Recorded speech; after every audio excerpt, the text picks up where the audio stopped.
بسم الله الرحمن الرحيم قل هو الله أحد الله الصمد لم يلد ولم يولد ولم يكن له كفوا أحد بسم الله الرحمن الرحيم قل هو الله أحد الله الصمد لم يلد ولم يولد ولم يكن له كفوا أحد بسم الله الرحمن الرحيم قل هو الله أحد الله الصمد لم يلد ولم يولد ولم يكن له كفوا أحد بسم الله الرحمن الرحيم قل أعوذ برب الفلق من شر ما خلق ومن شر غاسق إذا وقب ومن شر النفاثات في العقد ومن شر حاسد إذا حسد بسم الله الرحمن الرحيم قل أعوذ برب الناس ملك الناس إله الناس من شر الوسواس الخناس الذي يوسوس في صدور الناس من الجنة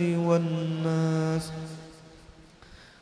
Amin amin ya Allah. Bismillahirrahmanirrahim. Alhamdulillahirabbil alamin. Allahumma shalli wa sallim ala sayyidina Muhammadin an-nabiyil amin wa ala alihi wa sahbihi ila yaumiddin. Allahumma ja'al wa awsil wa ahdi wa balligh wa taqabbal thawaba ma qara'nahu wa ma 'amilnahu min anwa'il khairat fi hadzal majlis al-mubarak hadiyatan balighah wa rahmatan nazilah wa barakatan syamilah wa sadaqatan mutaqabbalah nuqaddimuha wa nuhdiha ila hadrati nabiyyina wa habibina wa syafi'ina sayyidina wa maulana Muhammadin صلى الله عليه وسلم ثم إلى أرواح آبائه وأزواجه وإخوانه من الأنبياء والمرسلين صلوات الله وسلامه عليه وعليهم أجمعين وعلى آل كل والصحابة والقرابة والتابعين وتابع التابعين ومن تبعهم بإحسان إلى يوم الدين ثم إلى أرواح الأربعة الأئمة المجتهدين ومقلديهم بالدين والعلماء العاملين والفقهاء والمحدثين والقراء والمبصرين وسادة الصوفية المحققين وأولياء الكون أجمعين وإلى أرواح جميع أموات المسلمين والمسلمات والمؤمنين والمؤمنات خصوصا إلى روح السيد الشيخ السيد محمد بن عبد الكريم السمان المدني وخليفته مولانا الشيخ محمد رشيد بن عبد الله البنجري وشيخ سعد الدين محمد طيب بن مفتي محمد أسعد تانيران ودتو أحمد بن مفتي محمد أسعد باليمau وشيخ محمد كشفul أنور بن هجي إسماعيل وشيخ محمد شروني عبد بانيل وشيخ محمد سلمان مليا وسلمان جليل ثم إلى أرواح جميع مشايخنا ومعلمينا وأساتذتنا في المعهد دار السلام مرتپورا ثم إلى روح شيخنا ومربي أرواحنا ومرشدنا العالم العلامة العارف بالله الشيخ Muhammad Zaini bin Abdul Ghani Al-Banjari sekumpul wa Hajjah Juwairiyah binti Haji Sulaiman wa Tuan Guru Haji Athaillah bin Tuan Guru Haji Abdul Qadir wa Tuan Guru Haji Muhammad Arifin bin Tuan Guru Haji Athaillah wa Tuan Guru Haji Ahmad Mawardi bin Tuan Guru Haji Muhammad Arifin wal Habib Zainuddin bin Al-Habib Abu Bakar As-Sagab Musah wa Haji Ibrahim bin Haji Anan wa Guru Haji Muhammad Saman bin Kumala wa Guru Haji Fuad Fakhruddin bin Asmah wa Guru Muhammad Hilmani bin Guru Haji Muhammad Ramli wa Haji Arba'inah binti Haji Ibrahim wa Haji Suhaimi bin Haji Ibrahim wa Hajjah Ida Sari Ayu Nurmawati binti Haji Rashidi wal Habib Abu Bakar bin Muhammad As-Sagab Gersik thumma ila ruhi sahibil maulid al-imam al-habib Ali bin Muhammad bin Husin al-Habsyi wa ila ruhi syekhana wa mursyidina al-alimul fadil al-mukarram Syekh Muhammad Ridwan bin Tuan Guru Haji Hasan Basri wa usulihim wa furu'ihim thumma ila arwahi man anfaqu amwalahum wa jahadu bi amwalihim wa anfusihim fi hadzal ma'had minhajul abidin ووالدينا ووالديهم وأمواتنا وأمواتهم ثم إلى أرواح من ضاجعهم وقاربهم من أموات المسلمين والمسلمات كافة عامة من لهم زائر ولا زائر لهم ورحم الجميع برحمتك يا حنان يا منان يا أرحم الراحمين اللهم اغفر لهم وارحمهم وعافهم واعف عنهم اللهم اجعل قبورهم روضة من رياض الجنة ولا تجعل قبورهم حفرة من حفر النيران اللهم إن كانوا محسنين المحسنين فزد بإحسانهم وإن كانوا مسيئين فتجاوز عنهم برحمتك يا أرحم الراحمين ربنا اغفر لنا ولإخواننا الذين سبقونا بالإيمان ولا تجعل في قلوبنا غلا للذين آمنوا ربنا إنك رؤوف رحيم وصلى الله على سيدنا محمد وعلى آله وصحبه وسلم والحمد لله رب العالمين وعلى من وبهم شيخنا وإلى حضرة النبي الفاتحة.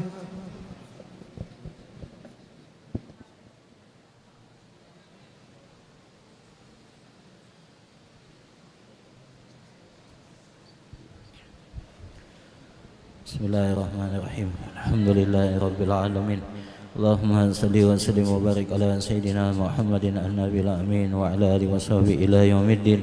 سألناك يا رب صحة القلب والجسد وعافية الأبدان في الأهل والولد وطول حياة مع كمال استقامة وحفظا من الهم والكبر والرياء والعجب والسمعة وهب الشهر وبالتصدر بالمجالس والمحافل والحسد ورزقا واسعا حلالا ورقاصرا يكون عونا على من هجر رشادا وحسن أداب بالأخلاق يمعيا بفضلك اللهم يا بر ويا صمد بجاه النبي المصطفى بجاه النبي المصطفى بجاه النبي المصطفى خير رب بفضل من صام ومن حج ومن سجد يا مهيمن يا سلام سلمنا والمسلمين بالنبي خير الأنام وبأم المؤمنين ربنا تقبل منا إنك أنت السميع العليم تب علينا إنك أنت التواب الرحيم صلى الله على سيدنا محمد وعلى آله وصحبه وسلم الحمد لله رب العالمين يا ربي بالمصطفى بلغ مقاصدنا واغفر لنا وما ضيع واسع رمي يا ربي بالمصطفى بلغ مقاصدنا واغفر لنا وما ضيع رمي يا ربي بالمصطفى بلغ مقاصدنا واغفر لنا وما ضيع تقبل الله منكم